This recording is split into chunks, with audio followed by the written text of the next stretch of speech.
a saw that I'm thinking about rebuilding over the winter, and the piston had transferred a little bit of metal to the cylinder, but it wasn't really up there where the rings were. Up where the rings are for the cylinder, it's pretty clean. I was able to clean up the cylinder and get that transfer off of there, and then lightly hone the cylinder. So I think the cylinder's going to be fine. But it does need a new piston, new rings, new crank seals, and bearings. And so what I like to do is I probably like to see if I can't warm this all up a little bit and do a little bit of porting on it. And so I'm going to get my numbers. I've already got my numbers, but I'm going to go through it again and just verify everything I've gotten, and I'll do that with you guys. So I've already figured out my top dead center. I know I'm already there. I'm going to bring it up to top dead center. And I've already verified this twice. This will be the third time. If my numbers come up the same, then I know we're good. So I'm going to take the flashlight, shine it through the spark plug hole, and we're going to wait for that first ray of light.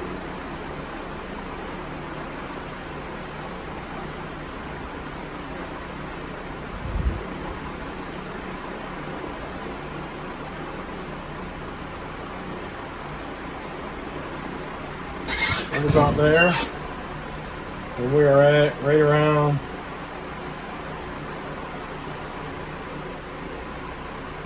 116. Yep, I got 116 on my exhaust, and that's what I still have written down. So we're still good. That's 3 times on that. We'll check our transfers. So we want to keep going in the same direction. When I see transfers crack open, I'll take my number there.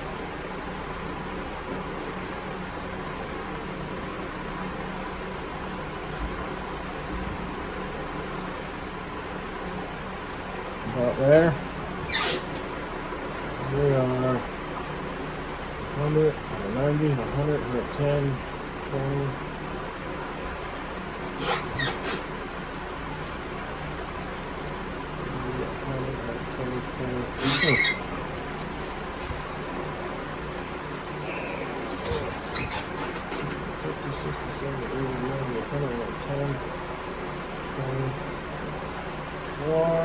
123, which I don't know why I wrote down 132. Maybe I got my numbers backwards.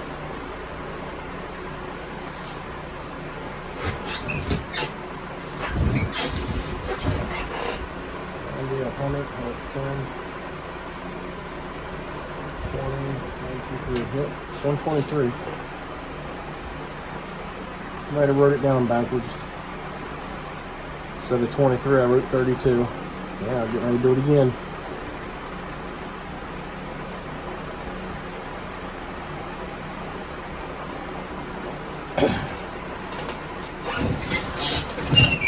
My intake.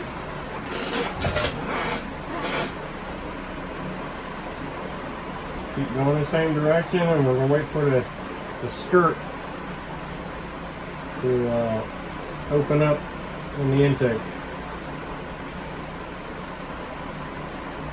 Right about there. And we have 10, 20, 30, 40, 50, 60, 69 for top dead center on the intake. And that's what I have up here. So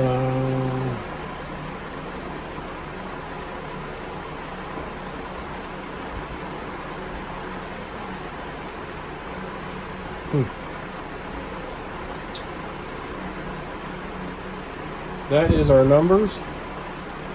So if we do our intake, multiply it by 2.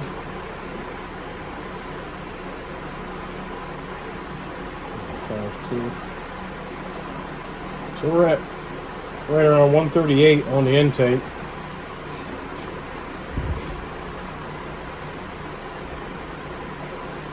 And we can do 140, 145, somewhere in that area.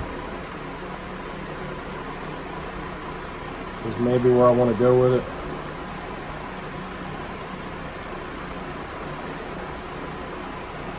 And by the way, I don't know if I mentioned what size saw this is, but it is a MS271.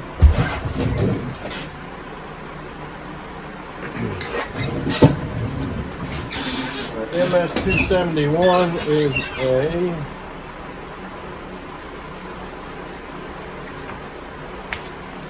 see here, 50cc saw.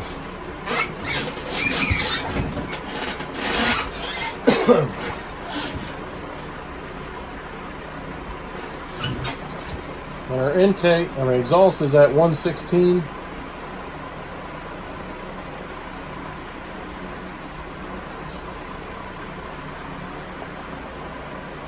Not sure where I want to move that to yet.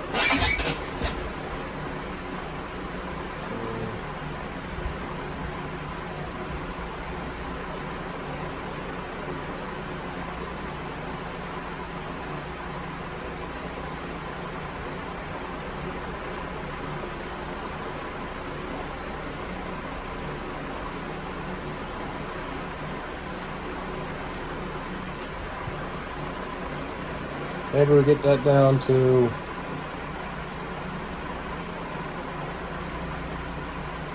I don't know.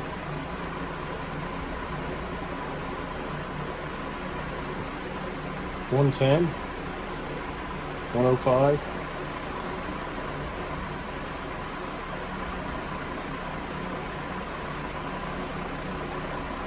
Right now, the duration on that.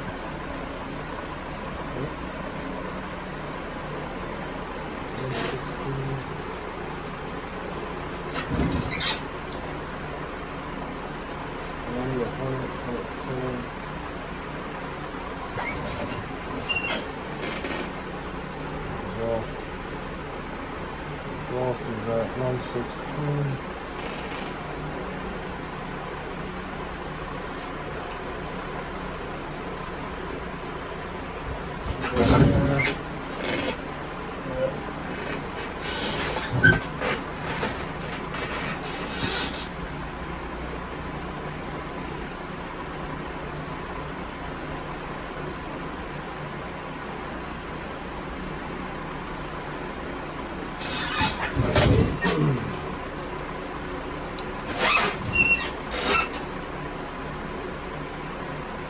Yeah, 10, 20, 30, 40, 50, 60, 70, 80, 90, 100, 10, 20, 30, 40,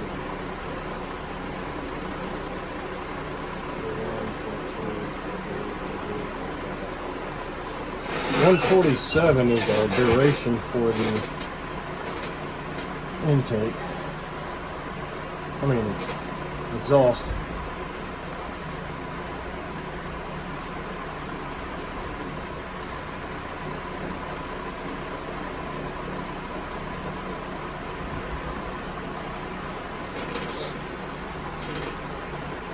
So if we can get that around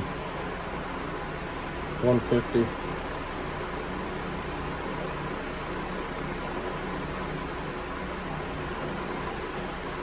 $155, something like that. It'll be a little warm. Alright, so we got a 138 on our intake duration. If we can get that closer to 140, that would probably be quite a bit better. And then the duration about 147, if we can get that closer to 150. That would be quite a bit better.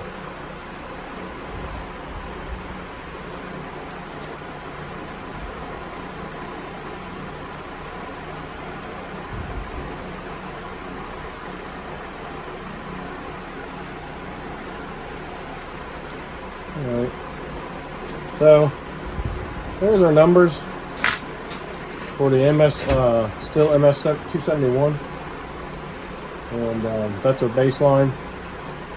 And like I said, we like to move to probably at least 140 minimum on the intake and a 150 minimum on the exhaust.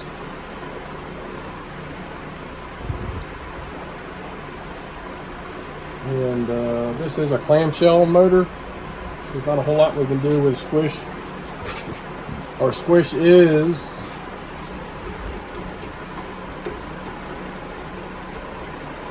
right around, on average, because it's a little different from the intake side versus the exhaust side. There's a little difference there. So I would say about 53 thousandths on average. That's a lot.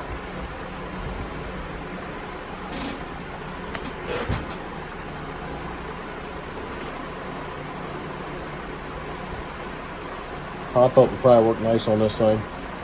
Take up some of that area. Increase the compression a little bit, do a little bit of porting on it. Yeah, it should be nice.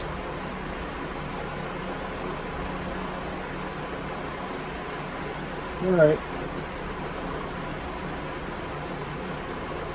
That's it for now, guys. See you next time. Keep your eyes open in the future for the for this build on the MS271, and